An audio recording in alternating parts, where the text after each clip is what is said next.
On the map table, military operations possess a seductive clarity.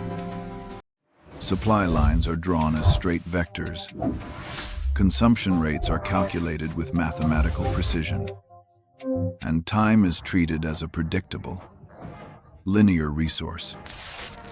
In this vacuum, a division is expected to march 20 miles a day, every day, without fail. But when we step out of the theoretical vacuum and into the physical world, we encounter a resistance that no algorithm can fully predict. Carl von Clausewitz identified this phenomenon 2 centuries ago, simply calling it friction. It is the accumulated weight of 1,000 minor failures, the tire that bursts on a crucial transport truck, the sudden rainstorm that turns a hard-packed road into a quagmire, or the misunderstood order that sends a fuel convoy to the wrong depot. It is the pervasive force that separates the intent of the commander from the reality of the execution. Friction acts as a constant, grinding drag on the operational machine, creating a terrifying gap between the plan and the performance. It turns the simple into the difficult, and the difficult into the impossible. When we ignore this invisible coefficient, we do not just risk delay, we court catastrophic systemic failure. To understand why armies stop moving, we must look beyond the enemy and examine the medium through which we move. Now, let's open the operational records and analyze the systems that defined this campaign. Historically, military doctrine has often attempted to engineer friction out of existence through rigid organization.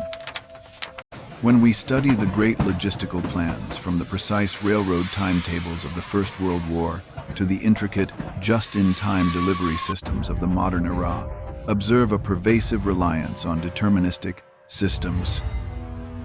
The operational planner views the army as a unitary machine, a massive engine where every piston and gear is expected to fire in perfect synchronization. In this machine illusion, logistics are treated as a right, mathematical equation. If we input a specific volume of fuel and ammunition at one end, we expect a guaranteed output of combat power at the other. This approach relies heavily on the concept of theoretical efficiency. Commanders build schedules based on optimal conditions-paved roads, rested drivers, and functioning communications. We see plans that are tightly coupled, meaning that Step B cannot begin until Step A is perfectly complete. There is little slack built into the system because slack is viewed as waste. The supply chain is optimized for speed and volume, assuming a friction-free environment where resources flow unimpeded from the depot to the front line. The danger here is not in the planning itself, but in the assumption of linearity. The plan assumes that capacity is static, that a truck regiment capable of moving 100 tons today will be capable of moving 100 tons tomorrow. It treats human endurance, mechanical reliability, and environmental conditions as constants, rather than the volatile variables they truly are. The system is designed for a world that does not exist.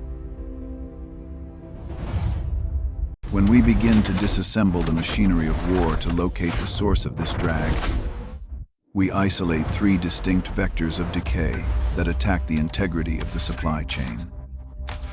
These are not external enemies, but internal variables that degrade the efficiency of every logistical enabler.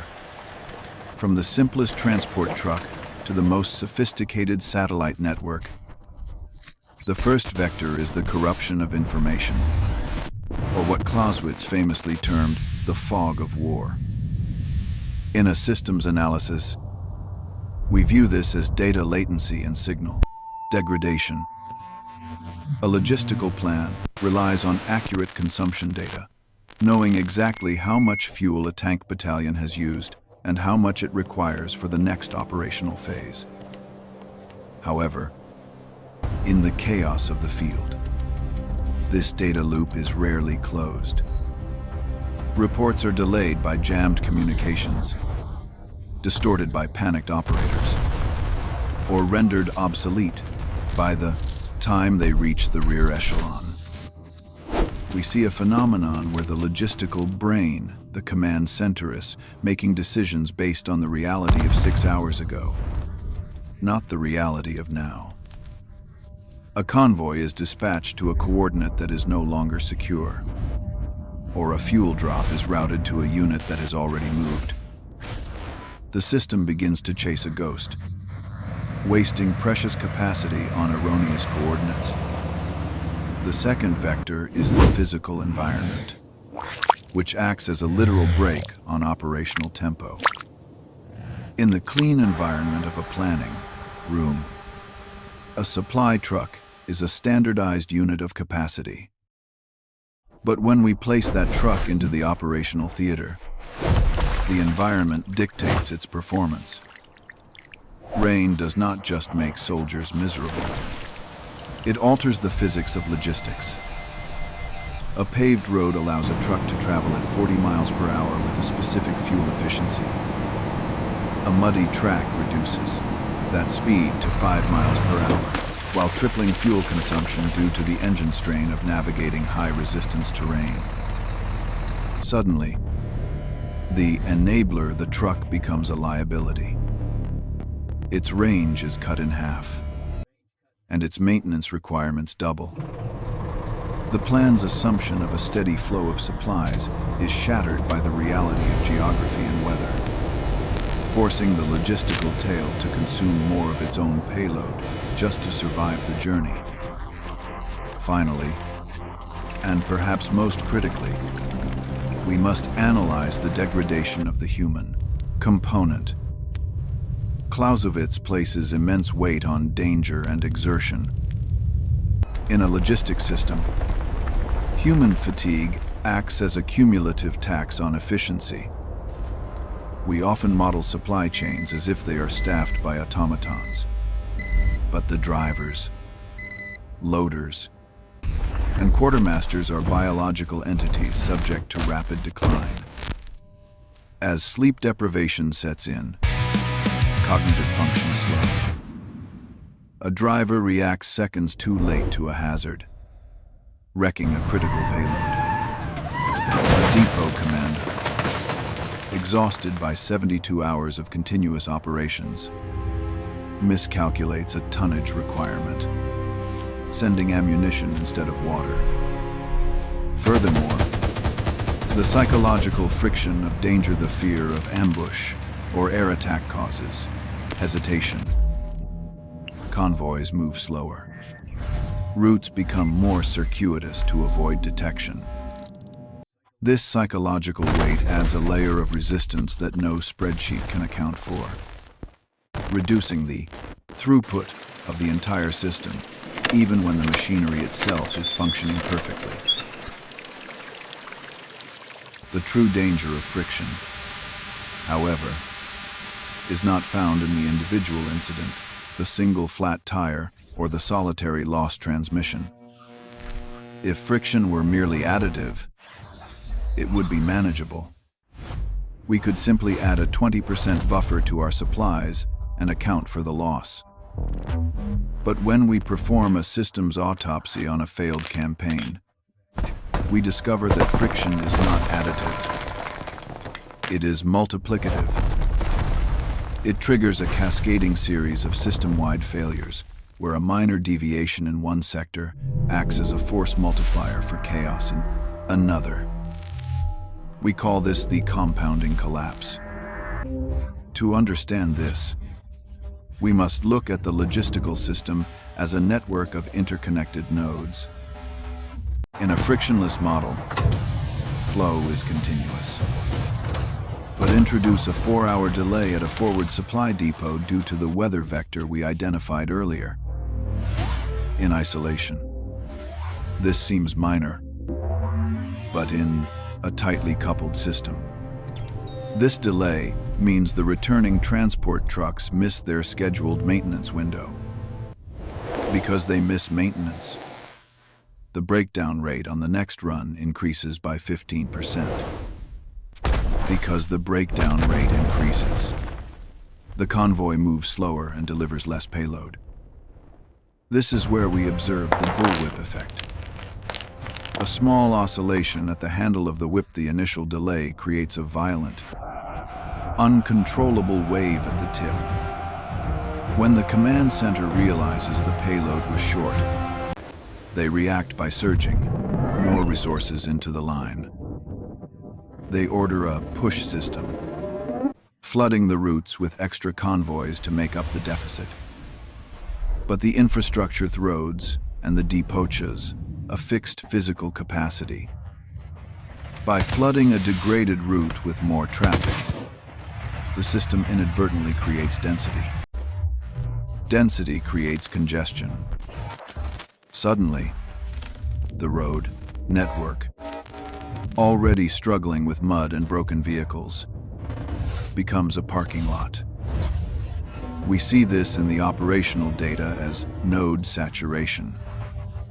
The trucks carrying the emergency fuel are now stuck behind the trucks carrying the routine food, which are stuck behind the broken-down trucks from the previous rotation.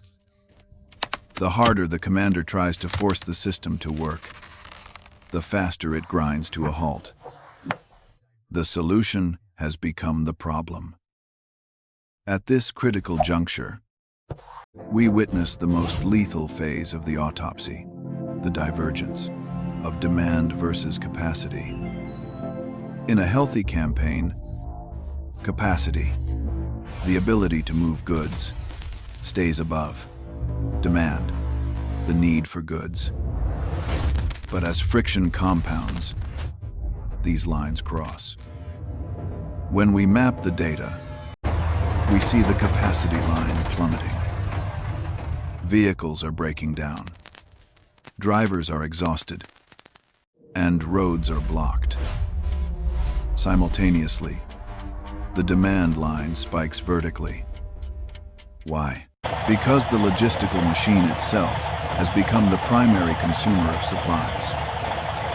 The idling trucks in the traffic jam are burning fuel just to sit there. The recovery vehicles sent to tow them need fuel. The troops guarding the stalled convoys need food and water. The logistical tail grows so heavy that it begins to starve the teeth at the front.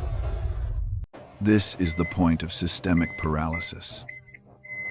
The army is no longer fighting the enemy. It is fighting its own sustainment architecture.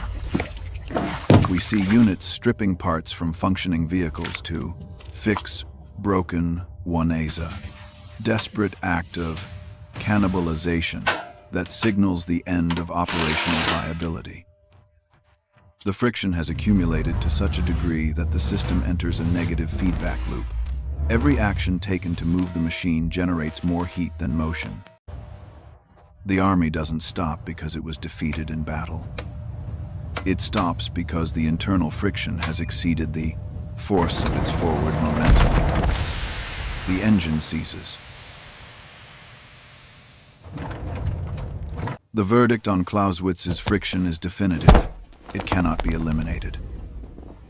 The quest for a perfectly efficient, frictionless military machine is not just a fantasy. It is a strategic liability. When we review the historical record, the commanders who failed were often those who designed systems that required perfection to succeed. They treated logistics as a science of exactitudes, stripping away all waste in the name of speed. But in doing so, they removed the system's immune system. They created a brittle architecture where a single broken link caused the entire chain to shatter. True mastery of logistics, therefore, lies in lubricating the machine through the intentional inclusion of slack. This is the paradox of high-stakes systems analysis. To ensure reliability, one must sacrifice efficiency. Successful campaigns are defined by loose coupling systems where a delay in one sector does not immediately paralyze another. This means carrying 20% more fuel than the math demands. It means scheduling downtime that seems wasteful on paper but is vital for preventing human burnout. It means redundancy having two routes available, not just the fastest one. Furthermore, the only way to cut through the information lag, the fog, is decentralization. Instead of a central brain trying to micromanage every truck, successful armies push authority down to the lowest level. This is the principle of Auftragstaktik, or mission-type tactics. If a bridge is out, the convoy commander does not radio headquarters and wait 4 hours for a decision. They find a ford and keep moving. By shortening the decision loop, the system reacts to friction in real time, absorbing the shock rather than breaking under it. We learn that a messy, robust system that keeps moving is infinitely superior to a perfect, efficient system that stands still. Ultimately, Clausewitz teaches us that friction is not an error to be debugged, but a fundamental law of reality.